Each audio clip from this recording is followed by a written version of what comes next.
Gerą dieną, seniai nematyti. Galvojau pradėti šitą vlogą nuo tokios aplinkos, kad maždaug įsivažiuoti apie ką jisai ir bus.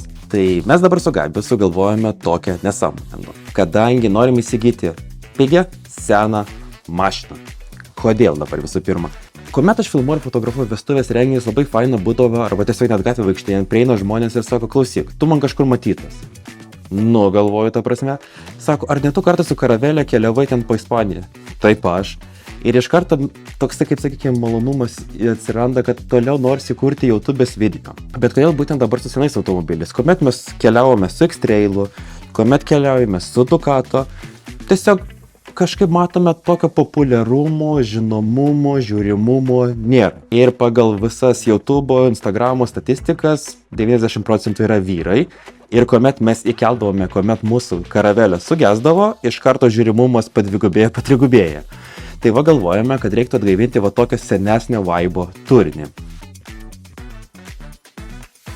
Tai galima keliauti, kokį nors kontentą kurti Lietuvoje, galima dar kažką, tai esmė tame labai norėsime jūsų įsitraukimo, kad galėtumėte parekomenduoti, ką būtų galima daryti.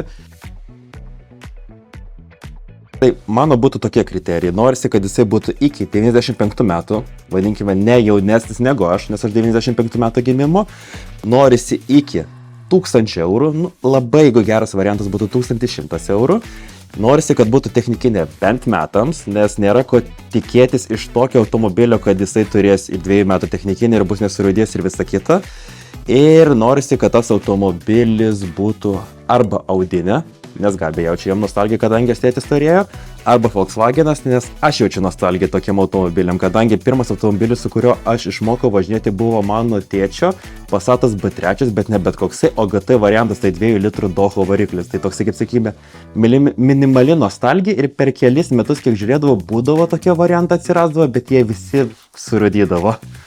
Ir kadangi padariau tada tokią įžangą į šitą video, dabar ką?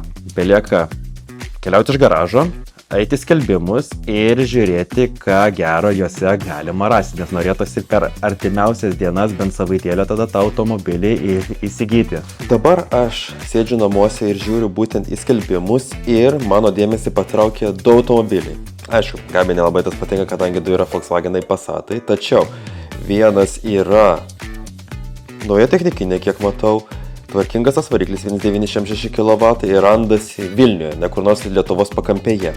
Tačiau, kas biški toks keistoka dalykas, kuomet dar bevažiuojant pamačiau tą automobilį, jisai kainavo 1150, o dabar jau grįžus namo, jo kaina padaryta 1299. Tai gal įtariu žmogus pamatė, kad automobilis paklausus ir nusprendė padidinti kainą, nes esmėtume pagal nuotraukas jisai viskas labai tvarkingai atrodo, padangos geros, šiaip salonas irgi padoriai atrodo, išorė tik tai sunkiau pamatyti, kadangi nufotografuota mašina yra, kaip sakykime, tokioj šešėlėtoj tarp saulės aplinkoje, dėl to sunku tą dalyką pastebėti, kad nors kokius minusus, bet žiauriai fainai, kad esmė tame ir filtrai pakeisti, ir stabdžiai sutvarkyti, tai va. O antras variantas yra Passatas B3, realiai tokį mano tėvukas turėjo panašų, tik tai benzininį, o ne dyzelinį. Ir esmė tame bent iš nuotraukų, aišku, matosi, reikia gerai išplauti, nes nesuprantu, kas ten kaip kur rūdys, ar tiesiog kur yra kažkokie patamsėjimai nuo purvo. Taip pat salonas tvarkingai atrodo, bet minusas yra tame, kad yra 1.6 variklis PEM 9 kW, aišku, jis yra labai ekonomiškas, tačiau mažiau galios ir ypač mašinoje tikrai yra nemaža.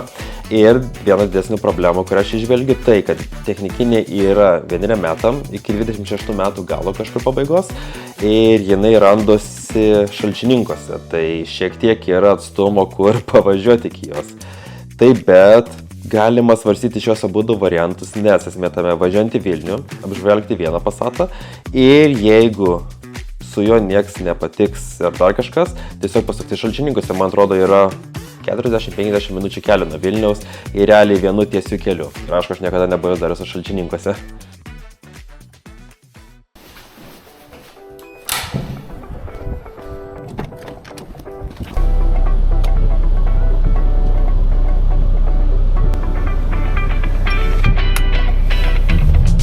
Kol mašina šila ir nuputinėja nuo langų visą rasą, tai esmė tame papasakosiu, koks yra planas. Dabar yra be 5-9 pirmadienis ir aš važiuoju dabar iki kaimo pasimti tėvuką ir vyksime į Vilnių apžiūrėti automobilį. Kuomet papasakau šią visą idėją, kad noriu įsigyti seną automobilį, Passat Audinė, nesvarbu kokia dar, tai jis buvo labai sužavėtas to ir net gal labiau prisiminė apėmė jį tokią nostalgiją, kadangi jisai pats seną turėjo Passatą B3 GT versiją, su ją realiai aš ir išmokau vairuoti, dar kuomet buvau su M raidėmis, bet esmė tame paskui tai mašinai atsirado daugiau problemų, pradėjo rūdyti, pradėjo iš variklio sunktis tepalas, tai teko su ją atsisveikinti. Gaila, aišku, tada, kad dar aš, kaip sakė, neturėjau daugiau pinigų, kad būtų galima tą mašiną prikelti antram gyvenimui ir, man atrodo, mes ją pardavėm už 200 eurų su technikinė, kuomet jau jinai buvo į pabaigą. Tai va. O dabar galvoju visiems, pasimsiu tėtį į pagalbą, kad jisai visiems turi daugiau dėrėjimusi įgūdžių ir gal net suderintų padėti geresnę kainą. Tai važiuojame.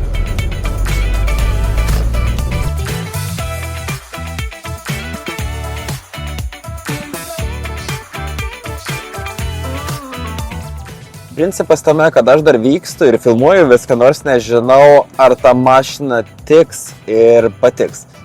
Visų pirma, aš B4 Passate niekada nesusėdėjęs, realiai jo, sakykime, salono detalės šiek tiek turi panašumą į mūsų buvusią Karavelę. Ir kiek teko domėtis, pavyzdžiui, 1.9 6 kW dizelinis variklis yra laikomas vienu patikimiausiu. Ir vienas geriausių sąnaudų, kiek man teko domėtis, nes man atrodo trasoje apie 4,5-5 litro tik tai dizelio. Ir nors metai bėga, tačiau aš visiems nesijaučiu, kaip sakykime, komfortiškai filmuojant tiek prie tėvų, tiek prie kitų žmonių, kurie pardavinėja mašiną. Kadangi tiek iš mano asmeninės, kaip sakykime, darbo karjeros, kadangi aš dirbu kaip filmuotojas ir fotografas, žmonės yra labai jautrus kameroms ir panašiai. Dėl to tiek su pardavėju, tiek dar, pamiršau pasakyti, kad automobilis yra parduodamas be tų numerių, kur matėte skelbime, tai galimai teks vykti į regitrą, kur negalima filmuoti, kad išsiimti kitus numerius, nebent jau bus savininkas pasirūpinęs, tą pamiršau paklausti.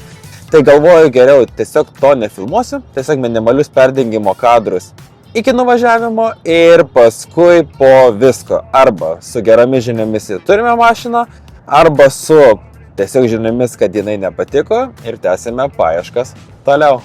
Ką dar pastebėjau būtent žiūrėdamas skelbimus, tai pavyzdžiui Passatai B3, B4 vadinami delfinai ir ypač dizeliai labiausiai randasi Baltarusijos pasieniuose.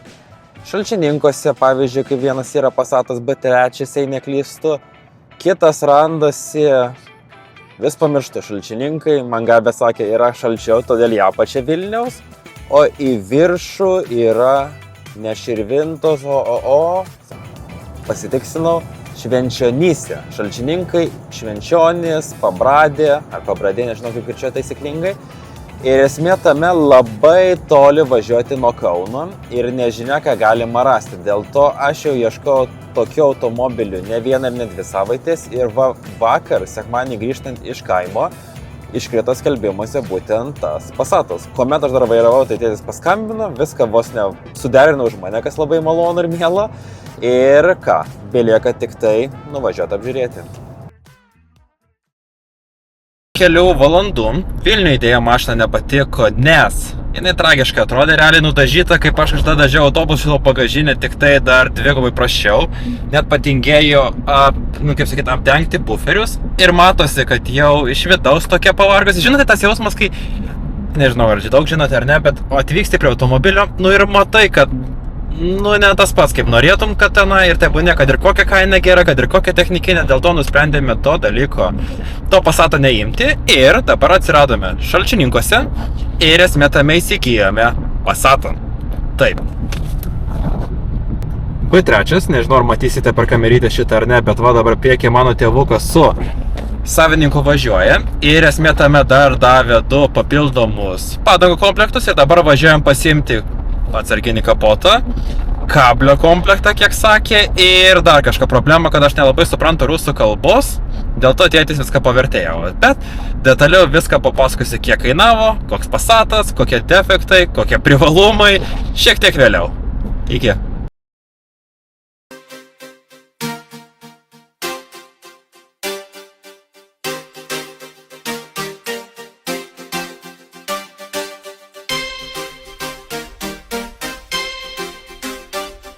Grįžtu pas jumis po kelių akimirkų, realiai techniškai man po kelių dienų ir kaip matote už manęs, Passatas yra sėkmingai nupirktas. Praeitą kartą, kaip minėjau, nuvažiavome dar pasiimti atsarginių detalių, tai pasiėmiau amortizatorius, realiai du iš jų kaip pakenčiamas būklės, vienas toksai prastesnis, priekinė apdaila, maža ką, nes planuoju prie šito dar tvirtinti LED barą, nesugalvojau dar kur, kadangi šviesos tokių senų mašinų, dėl saugumo geriau nerizikuosiu. Taip pat dar yra kablio komplektas, bet nėra jokio laidyno prijungimo į tam, tai irgi galvosiu, kaip ką pasidaryti ir atrodo tiek. Nežinau, kiek dauguma yra susidūrę su automobilių modeliais, tačiau šitas yra Passatas B3. Net žinau tiksliai nuo kelintų iki kelintų metų jie ėjo, dėl to paliksiu čia apačioje trumpą tą išnašiuką, kad rodant. Bet šitas Passatas už manęs yra 91 metų, kuris yra 4 metais senesnis negu aš, tik sakyčiau, jisai gal ganėtinai dar ir neblogai įsilaikęs. Aišku, yra šiokių tokių defektėlių kaip. Va, štai vienas iš jų, būtent šis parūdyjimas, visas bagažinės dangtis. Šiaip labai faina būtų rasti gal net ir visą, o maža ką gal kaip karavelė, tiesiog kaip karavelė mes kur turėjome, tiesiog nušveisiu, nudažysiu su flakonėliu ir bus gerai keliam metam, įsivaizduoju bent, ne ši tipinė jų problema.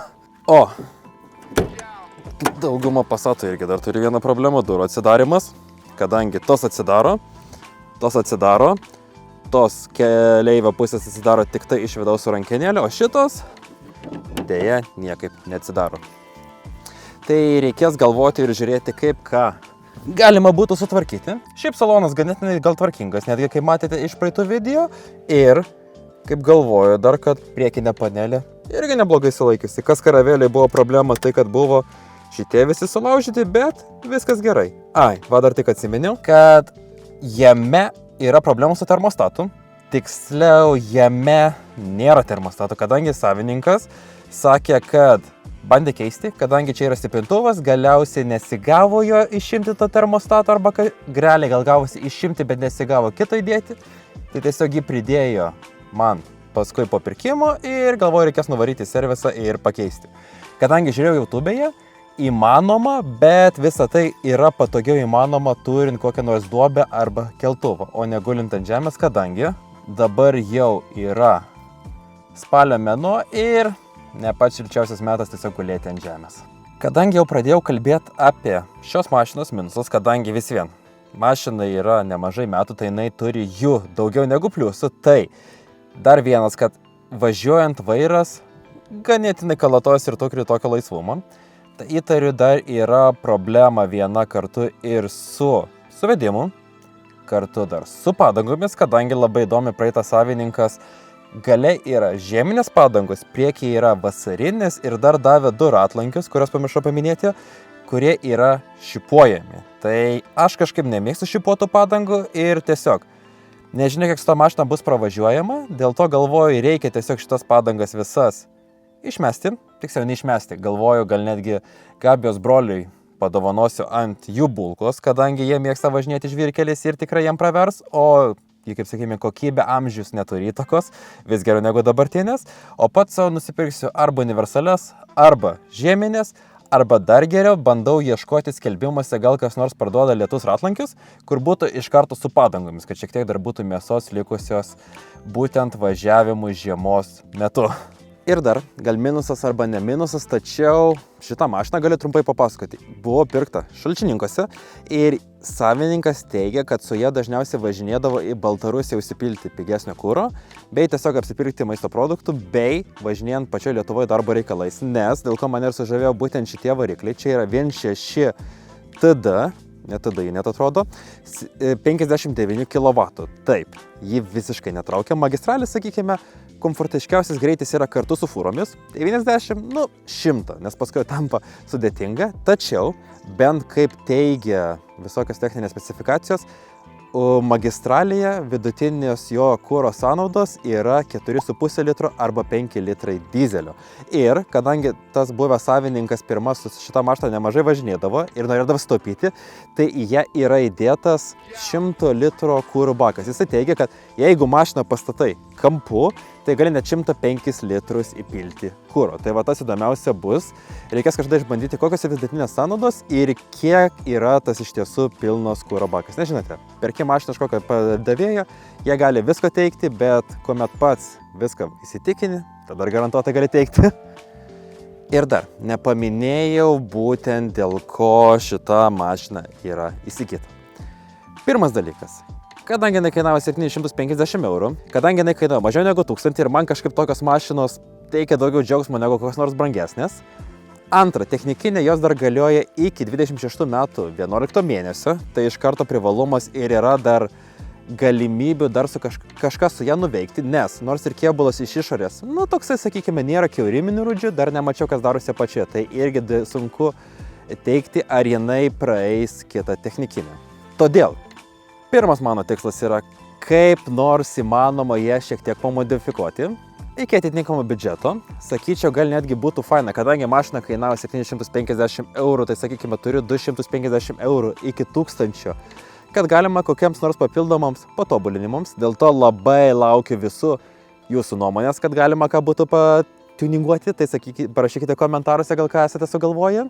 Bent kokie mano pasiūlymai dėl tuningavimo, tai pirmą norisi kur nors šiandien pritvirtinti LED barą, nes turiu nenaudojama, tai realiai biudžetas būtų 0 išleista, kadangi esamos šviesos šviečia, bet pakankamai neefektyviai. Dieną viskas gerai, kad būtų saugu važinėti eisme, tačiau naktį įmanoma, mieste, kuomet apšviesta viskas gerai, bet užmiesčio keliukuose sunkoka, ypač kuomet mes su Gabi esame silpnaregiai ir mums reikalingi akiniai arba lęšiai. Antras dalykas, apie kurį galvoju, tai yra ratlankiai. Man asmeniškai, kuomet mašina turi tvarkingus, gražius ratlankius, iš karto jos vertė kyla, iš karto jinai gražiau atrodo. Aišku, kaip sakant, ant tokios senienos, jeigu jinai nepatinka, tai tau ir nepatiks, bet visiems, negu kalpokai visiems. Ratlankiai, lietnykai, manau, suteiktų geresnį vaizdą. Aš spėjau dar per šias kelias dienas užsakyti. Tai pavarų permetimų, nežinau, oda, šitą maišelį, nes kaip matote, jo būklė tokia apgailėtina. Dėl to Volkswagen B3, B4 Facebooko grupėje radau žmogų, kuris pardavinėja tą patį uždangalą, vadinkime, už 5 eurus ir siuntimus 2 eurų. Tai 7 eurai galima įtraukti į biudžetą jau. Ir žinau, Gabija gal su šitą modifikaciją nesutiks, bet čia, kaip matote, yra kasečių grotuvas. Čia dar netgi yra kasečių, kuris veikia laikiklis. Tai esmė tame, dabar važiuojant neseniai pastebėjau, kuomet kasetė sukasi į vieną pusę, veikia tik tai vienoj pusėje kolonėlės. O kuomet kasetė jau persisuka ir, sakykime, apkeitė ją pusę ir sukasi į kitą pusę, veikia kitos pusės kolonėlės. Tai va šitą dalyko nesupratau ir galvoju, kad yra kaltė paties magnetofono. Kame problema, ką aš bijau, kadangi nauji magnetofonai turi visiškai kitas jungtis negu seni. Tai reikės pasiemus kokį nors naujesnį nuo kitų savo mašinų pažiūrėti, ar labai skiriasi fiškės, nežinau kaip lietuviškai pasakyti, jungtis, ir ar galima kokį nors, sakykime, nupirkti papigiaiską už 20-30 eurų ir įdėti būtent į automobilį, kad bent grotų nuo USB. Nes dabar, kaip matote, yra padaryta tokia antena,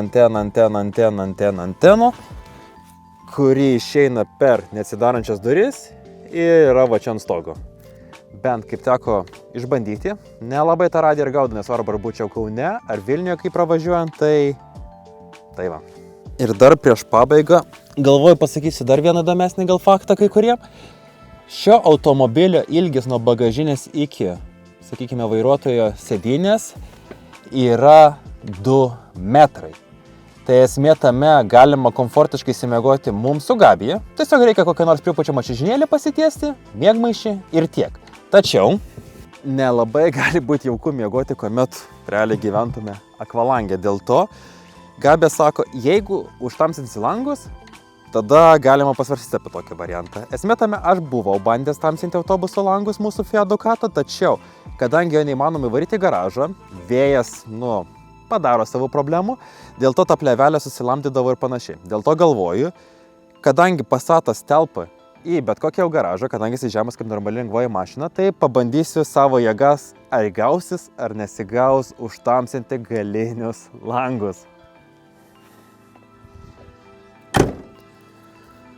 todėl, kaip sakant, šitas Passatas yra realiai ne transporto priemonė, o bajeris ir mini hobis, kadangi aš nesu kruopštus ar vadinkime auksarankis, kad galėčiau tą mašiną sutvarkyti nuo pagrindų, tai tiesiog savo malonumui, kartu ir amžinsiu į vlogus, gal kažkam patiks ar gal turės kokių netgi patarimų, nes kas man labai patikdavo, kuomet mes darėme praeitus savo projektus, atsirasdavo žmonių, kurie tikrai taisyklingai, tvarkingai patarė, kaip mums galima pasidaryti kokius darbus, kur mes einame, nežinau, belenkokio aplinkelio, kur buvo galima tiesiog taip ir taip padaryti, arba gal net ir nepataupus kelių eurų, tiesiog sutaupyti laiko, nervų ir šiek tiek padaryti kokybiškiau, negu mes patys galime savai sugalvotais būdais.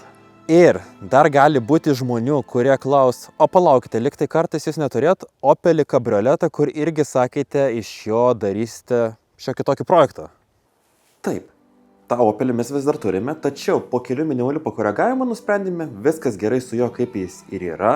Apkliuoti dėja nusprendžiau, kad pats nerizikuosiu, o kur nors vežti tą mašiną, kad kas nors kitas apkliuotų, finansiškai nenaudinga, nes kainos, kiek domiuosi, nuo 1000 ir į viršų, tai tegul jis įlieka taip, kaip yra, nes po praeito mūsų video, kurį dar galite pažiūrėti va šitam kampe, dabar nepamenu, kažkuriam kampe, tai pakeitėm ratlankius, dabar tokius uždėjome ir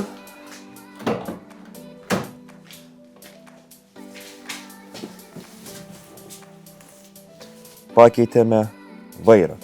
Nežinau, ar matosi ar ne, bet jis dar yra apsiūtas raudonom siūlėm, nes žmogaus, kurio pirkome, turėjo Opel Astra, tokio paties modelio kaip mūsų, tik tai universalą, kurią labai mylėjo, tačiau, kiek supratau, techninės nebepraėjo jinai ir išpardavinėjo dalimis, tai vairas ganėtinai tvarkingai atrodo ir kainavo, man atrodo, 100 eurų kažkur. Iki Opelio tobulumo, kaip sakykime, tai trūksta, reikia pravalyti gazo sklendę, man atrodo, taip vadinasi throttle body, nes kiek mačiau YouTube'e, nes esmė tame, kuomet karštą dieną mes važiuojam, sakykime, norim būti su pakeltu stogu, nes visiems saulė, kai kartais kepina, tai čia jaučiasi tragedija, kaip šiltnamie. Tai esmė tame jungiam kondicionierių. Kuomet važiuojam, viskas gerai, bet kuomet sustojame prie kokio nors šviesoforo, tai mašina pradeda dusti ir užgesti. Išjungiam kondicionierių, viskas gerai. Kaip konsultavosi su YouTube'u, tai mačiau, kad ten yra tokia sklendės viena, vadinkime, vietelė ertmė, kurią reikia išvalyti, kadangi per laiką užsikiša ir bus viskas. Tai va tokie tik tai darbai laukia, o dabar, kadangi jau yra ruduo, oras tikrai nelepina, tai aš galvoju, kad su Opeliu jau per daug ir nieko nebevažinėsiu, tai dabar galvoju, nebent tik tai dar reikia nuvažiuoti užpilti kuro, pravažinėti dar kartą ir tiek.